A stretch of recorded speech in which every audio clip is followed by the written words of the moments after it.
Salut à tous, mesdames, messieurs, bienvenue à cette nouvelle édition d'information en langue française sur Afrique Média. Merci de nous recevoir chez vous.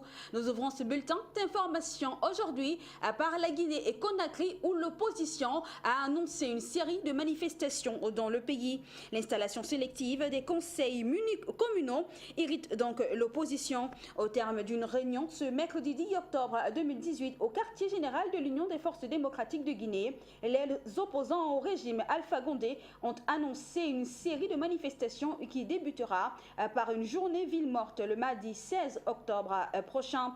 L'opposition républicaine a eu à déplorer la manière dont les conseils communaux sont en train d'être installés. Et dimanche dernier, le processus a été stoppé et les superviseurs rappelés à Conakry.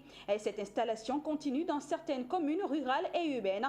Le plus souvent, c'est en violation de la loi et de l'accord politique. Des violences ont été enregistrées contre les élus et responsables du bloc littoral dans la commune rurale de Kiassou. Plusieurs d'entre eux sont actuellement internés dans les hôpitaux pour coups et blessures. L'opposition condamne énergiquement ces actions inhumaines et dégradantes contre des militants et responsables de l'opposition, des citoyens guinéens. Un observateur de la scène politique compte même porter plainte contre certains leaders politiques et gardes guinéens.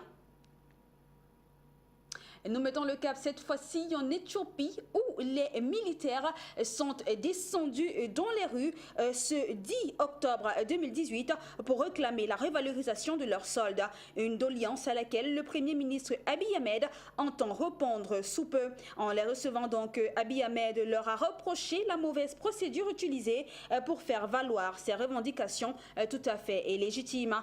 Ce sont des soldats déployés à Buruya pour contenir les vagues de violence interethniques qui ont lieu ces derniers temps dans cette banlieue d'Addis Abeba, la capitale. Depuis son ascension au pouvoir en avril dernier, Abiy Ahmed exécute un vaste programme destiné à réformer tout l'appareil institutionnel de son pays.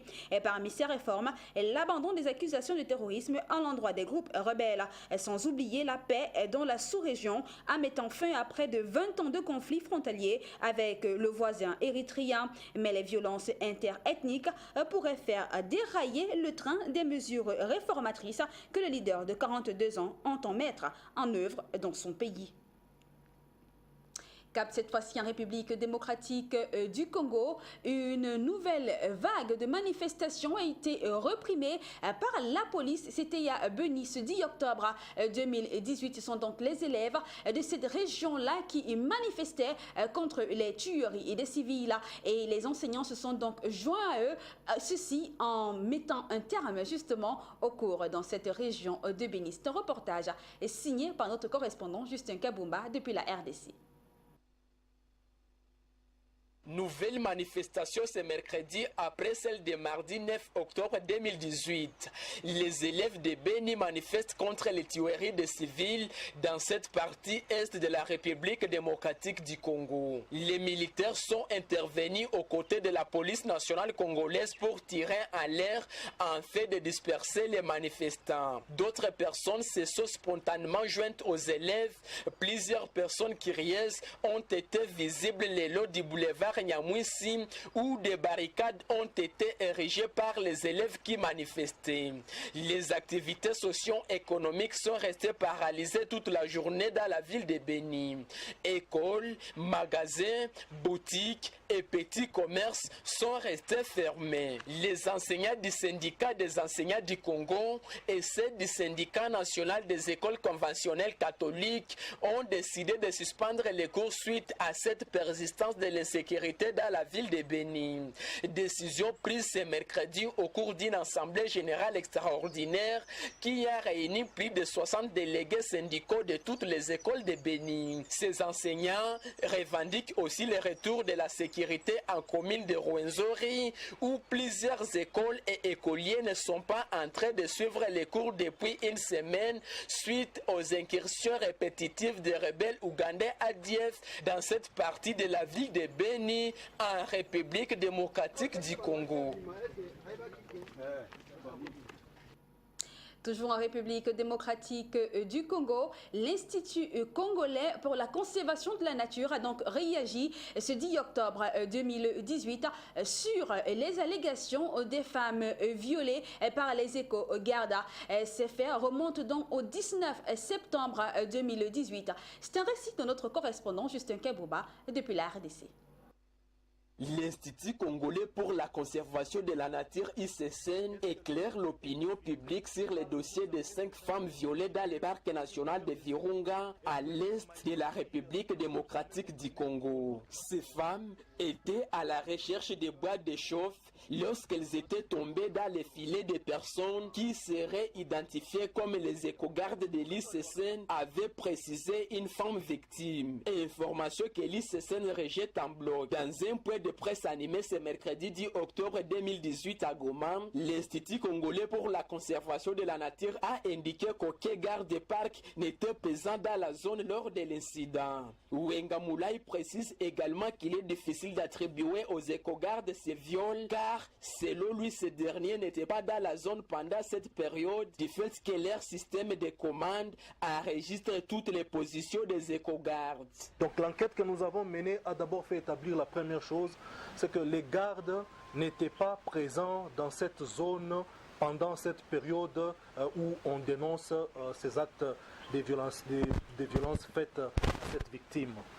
Donc les gardes n'ayant pas été dans la zone, il devient donc pour nous impossible matériellement que ce soit imputé aux gardes parce qu'ils n'étaient tout simplement pas dans la zone. Et nous savons déterminer avec précision où ils étaient, car notre système de radio géoréférencé est aussi enregistreur. Il enregistre toutes nos positions, il enregistre nos tracks. Nos tracks, ça veut dire le chemin que suivent les gardes d'un point vers un autre. Le parc national de Virunga, situé au nord Kivu à l'est de la République démocratique du Congo, fait face à l'activiste des groupes armés hutu-rwandais, les rebelles Mai Mai, qui occupent précisément une partie des territoires de Lubero et Rutshuru. La population environnante craint pour sa sécurité, car obligée de vivre dans la peur. Les enlèvements sont devenus une industrie hautement lucrative et touchent aussi bien le personnel des ONG internationales, les touristes, ou encore les prêtres qui empruntent cette route. Au Soudan du Sud, l'Union africaine et l'Organisation des Nations Unies ont donc effectué une visite conjointe dans le pays. C'était du 7 au 9 octobre 2018. Et durant donc leur visite, les deux institutions ont promis d'œuvrer davantage pour la mise en œuvre de l'accord de paix signé le mois dernier entre Riek Machar et Salva Kiir. Le détail avec vous, Serge Taboué. Les accords de paix doivent être appliqués au Soudan du Sud, tel est l'appel de l'Organisation des Nations Unies et de l'Union africaine. En visite dans le pays, le secrétaire général adjoint des Nations Unies pour les opérations de paix, Jean-Pierre Lacroix, en compagnie du commissaire à la paix et la sécurité de l'Union africaine, Ismaël Chegui, s'est rendu au camp de protection des civils de Bentou, au nord du pays. Ce camp géré par l'ONU abrite 114 000 personnes. Pour le haut-commissaire onusien, les partenaires internationaux du Soudan du Sud aimeraient voir certaines choses se concrétiser, notamment un cessez-le-feu effectif. Le représentant de l'Union africaine, quant à lui, a soutenu que l'institution africaine demanderait des comptes à quiconque prendrait l'autre route. Pour mémoire, le Soudan du Sud, 2 ans et demi à peine après son indépendance en juillet 2011, a plongé dans la guerre civile en décembre 2013. Le conflit, marqué par des atrocités à caractère ethnique, a fait de nombreuses victimes et poussé d'autres à fuir leur foyer. Une situation qui a poussé le président Salva Kiir et Riek Machar, le chef rebelle, a signé le 12 septembre 2018 à Addis Abeba un nouvel accord de paix pour tenter de trouver un terrain d'entente et mettre fin au conflit opposant les deux factions. Un accord qui, par exemple, attribuait le poste de vice-président à Riek Machar. À l'occasion de la journée mondiale de lutte contre la peine de mort, certains chefs africains se sont donc exprimés ce 10 octobre 2018 en rejetant également cette peine de mort. C'est un châtiment donc considéré comme des ONG comme étant inhumain. C'est un récit de Tony Michael Minga. L'humanité célébrait ce 10 octobre 2018 la journée mondiale contre la peine capitale. Une journée instituée en 2003 pour faire la promotion de l'abandon de cette sentence. En cette 16e édition, certains chefs d'État africains ont exprimé leur indignation contre ce châtiment. Pour Emmerson Mnangagwa, le président du Zimbabwe, la peine de mort est une atteinte à la dignité humaine, car elle constitue un traitement cruel inhumain et dégradant et elle est contraire au droit de la vie. Si le Zimbabwe pays n'a plus exécuté ses condamnés à mort, la Constitution de 2013 autorise néanmoins la peine capitale. Des rapports d'ONG indiquent qu'en 2017, le pays comptait plus de 90 prisonniers condamnés à la peine capitale. Étant donné qu'une cinquantaine de Zimbabwéens se portaient candidats au poste de bourreau, dans d'autres pays africains, la peine de mort figure dans les tests, mais elle n'est pas appliquée. C'est le cas de la Tanzanie. Son code pénal, en son article 16, prévoit la peine de mort pour des infractions graves telles que le meurtre et la trahison. Mais le président John Magufuli n'entend pas signer un arrêt de mort. Je sais qu'il y a des personnes qui ont été reconnues coupables de meurtre et qui attendent la peine de mort, mais s'il vous plaît, ne m'apportez pas la liste pour décision, car je sais à quel point il est difficile de l'exécuter, a-t-il déclaré. Pour l'Union européenne, l'abolition de la peine de mort, en droit ou dans la pratique, est une condition préalable à l'adhésion au Conseil de l'Europe et l'interdiction absolue de la peine de mort, quelles que soient les circonstances, est consacrée tant par les protocoles numéro 6 et numéro 13 à la Convention européenne des droits de l'homme que par la Charte des droits fondamentaux de l'Union européenne. C'est donc pour cette raison que de nombreuses ONG des droits de l'homme ont encore saisi cette occasion de la Journée mondiale contre la peine de mort pour appeler les pays pratiquant encore cette sentence à y renoncer, tout simplement. Au Zimbabwe, le manque de devises étrangères plonge le pays dans une pénurie de produits de base. C'est donc une situation qui complique le quotidien des Zimbabwéens dans leur pays. Plus de détails avec Serge Taboué dans ce reportage qu'il signe. Les Zimbabwéens font face à une nouvelle pénurie de produits de première nécessité. Sur le terrain, les restaurants et les pharmacies sont fermés. Les étals de riz sont désespérément vides. Les clients d'un fast-food, par exemple, ont trouvé les portes closes. Ils ne peuvent pas s'approvisionner, disent-ils, leurs fournisseurs demandent des dollars américains. Un manque de devises étrangères qui est couplé à l'annonce la semaine dernière d'une taxe de 2% sur les transactions électroniques, pratique très prisée des Zimbabwéens pour faire face au manque de cash. Devant les stations-service, les files d'attente n'en finissent pas de s'étirer. Les pharmacies de leur côté ne sont pas en reste. Plusieurs ont dû fermer temporairement, faute de médicaments. Paradoxalement, les commerces qui ont besoin de devises étrangères doivent aller au marché noir où ça coûte 200% plus cher, explique Prosper Chitambara, économiste à l'Institut zimbabwéen du travail. Cette crise n'a pas laissé de marbre le président Emmerson Mnangagwa, qui sur son compte Twitter a exhorté ses compatriotes à faire preuve de patience. Cette situation rappelle celle de 2008. Cette année-là, sur fond d'inflation galopante, les rayons des magasins étaient déserts. Le pays avait alors été contraint d'abandonner sa devise, le dollar zimbabwéen, au profit du dollar américain. Au Cameroun, nous nous intéressons cette fois-ci à la technologie, justement le développement fulgurant de nouvelles technologies dans différents secteurs d'activité a donné donc la donne, et ceci en donnant lieu à la 4e industrialisation, révolution de l'industrie au Cameroun. Et donc à cet effet, une réunion a eu lieu justement dans la ville de Douala entre justement la partie de grande action de régulation et de normalisation. C'est un reportage de Linda Sibafo. La norme sera un instrument d'accompagnement et non un instrument de destruction massive des entreprises. Ainsi s'exprimait le secrétaire général du groupement interpatronal du Cameroun. La première édition des ateliers de la normalisation s'est offerte comme une opportunité pour un panel d'experts de rendre les participants à l'aide de manière opérationnelle à travers une capacitation et une meilleure appropriation de cette idéologie. L'objectif visé ici, porter un message très fort selon Audrey Chicotte, présidente du comité technique 35 de la Nord. Et si l'actualité oblige, il est plus que temps pour le Cameroun de se mettre à la page de la 4e révolution industrielle née au milieu du siècle dernier. Le Made in Cameroun est alors la préoccupation centrale de la norme qui consistera dans un processus déjà enclenché par le réseau national des consommateurs du Cameroun en relation avec les hautes études sur la gouvernance territoriale et la décentralisation ainsi que le club qualité de l'ESSEC à adapter la révolution industrielle aux réalités africaines. Un véritable carrefour du donner et du recevoir autour duquel sont axés divers thèmes tels que la problématique de la 4e révolution industrielle, La 4e révolution industrielle et normalisation, dynamique, défis et perspectives, les enjeux de la cybersécurité dans la 4e révolution industrielle, ainsi que la question déterminante, quel agenda pour le Cameroun? La 4e révolution industrielle est dès lors en marche, à la condition sine qua non de tirer pleinement profit de la norme pour anéantir la politique d'écarter la norme et normer l'écart. En Angola, le pays a obtenu un financement de 2 milliards de dollars, justement venant de la Banque centrale chinoise. C'est ce dont donc est destiné au développement justement de l'infrastructure en Angola. Cet argent a été octroyé à l'Angola lors justement de la première visite de João Lourenço à Beijing. C'est un reportage signé par Linda Sibafo. La Chine fléchit de plus en plus son pouvoir financier en Afrique en finançant d'énormes projets d'infrastructures sur tout le continent. C'est le cas en Angola, où Beijing a octroyé à Luanda un financement de 2 milliards de dollars pour des projets d'infrastructures.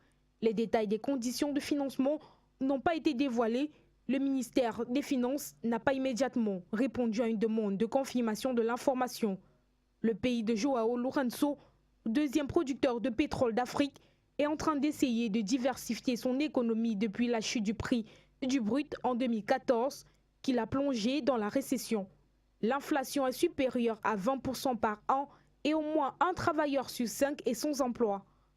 Le président Lourenço, qui a pris le pouvoir en 2017, après le règne de José Eduardo dos Santos, en place depuis 38 ans, a promis de superviser un miracle économique en ouvrant le pays aux investissements étrangers et en accordant la priorité aux secteurs tels que l'agriculture et le tourisme.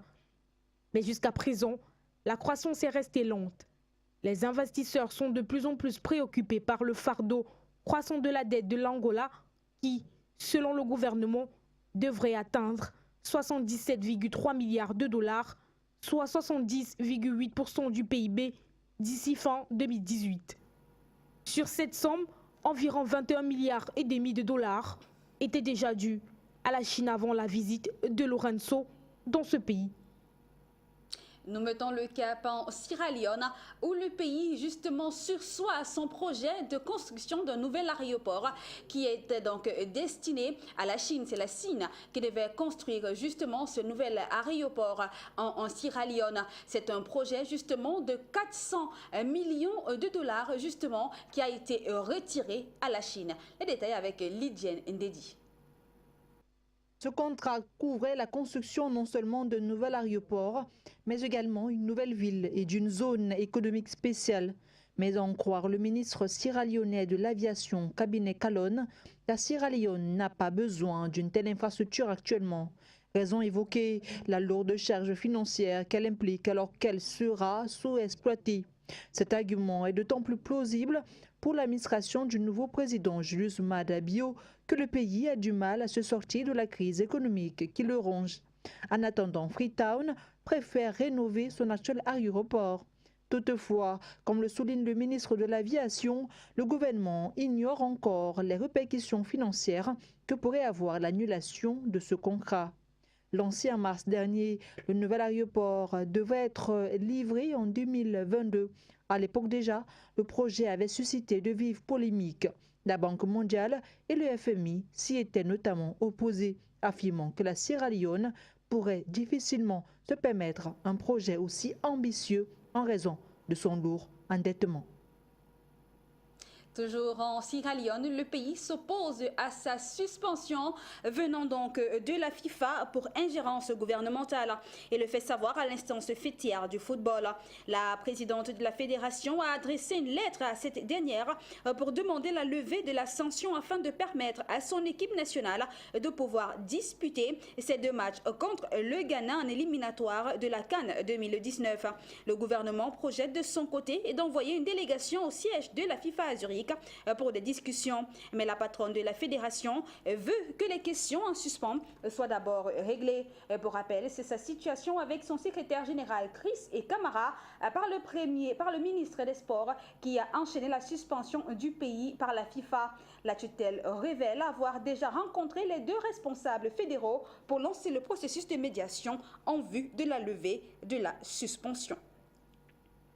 En Tunisie, le Parlement a voté une nouvelle loi contre des propos racistes.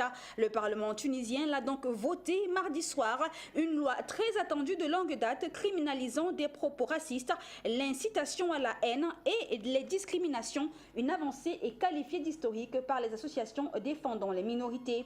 En Tunisie, l'esclavage a été aboli par le pouvoir pellical dès 1846.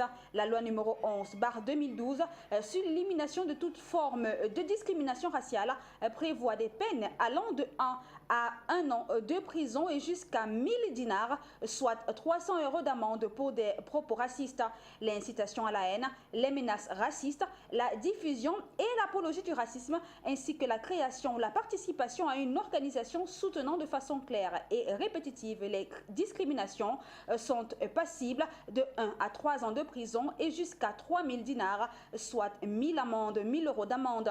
L'amende peut monter à 15 000 dinars, environ 5 000 € pour les personnes morales. Il a été voté à l'issue de longs débats par 125 voix pour 1 et 5 abstentions. Selon un député, c'est un pas de géant, mais il reste beaucoup à faire pour concrétiser cette loi dans une société où il y a du racisme envers les 10% des Tunisiens noirs et les Africains subsahariens qui souffrent d'insultes et d'attaques parfois violentes. Il s'agit donc de punir, mais aussi de transmettre le respect par l'éducation notamment. Nous terminons ce bulletin d'information par l'Inde où 300 000 personnes ont été évacuées après l'arrivée d'un cyclone et 2 personnes sont déjà mortes après justement le passage de ce cyclone. Un cyclone avec des vents soufflant jusqu'à 165 km/h a atteint ce jeudi matin 11 octobre 2018 la côte est de l'Inde. Le cyclone Titli, qualifié de tempête cyclonique très sévère, a touché terre à 4h30 locales selon l'agence de presse indienne PTI. Accompagné de fortes pluies, les vents ont déraciné des arbres et abattu des poteaux électriques. Le gouvernement de l'État d'Oshida avait évacué 300 000 personnes de 5 districts côtiers le 10 octobre 2018. Les établissements scolaires y sont restés fermés et les autorités ont recommandé aux pêcheurs de ne pas prendre la mer. C'est sur ce que nous mettons en thème à cette autre édition d'information en langue française sur Afrique Média. Merci de nous avoir suivis, de votre fidélité. Et nous vous remercions. N'oubliez pas que nos programmes se poursuivent sur votre chaîne panafricaine. Où que vous soyez, nous vous souhaitons une bonne soirée.